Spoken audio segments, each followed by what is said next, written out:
এইটা হচ্ছে গরুর মাংস, হ্যাঁ? দেখেন একেবারে রসালো হোটেলের গরুর মাংস। তো এইভাবে গরুর মাংসটা দিয়ে জাস্ট কিন্তু মজা করে খেয়ে ফেলতে পারবেন। যখন কারো বউ বাসায় না থাকে তখন আসলে বোঝা যায় যে আসলে সে কতটা এতিম, হ্যাঁ? সো বউ বাসায় না থাকলে অথবা রান্না করার জন্য কেউ যদি বাসায় না থাকে তখন আপনারা কি করবেন? শর্টকাট একটা বুদ্ধি আপনাদেরকে শিখাই দেই। আমি যে বুদ্ধিটা আজকে করছি, মানে কষ্ট করে রান্না করার এত ঝামেলা করার মানে মনে চায় বলেন? পুরুষ মানুষ তো এমনিতেই রান্না-বাড়া একদমই পছন্দ করে না। সো প্রথমে ভালো দেখে একটা হোটেলে যাবেন অথবা রেস্টুরেন্টে যাবেন। ওইখান থেকে মচমচা দেখে এরকম বড়া আনবেন, হ্যাঁ?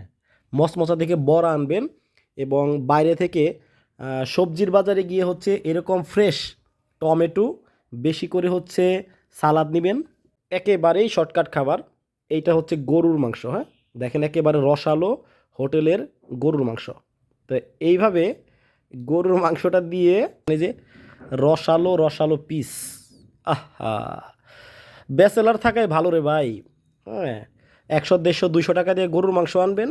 সুন্দর করে ভাতের সাথে এভাবে আমি যদি দিকে তাইলে কিন্তু মজা করে খেয়ে ফেলাবেন। উম, উম, যদি জিভে পানি আসে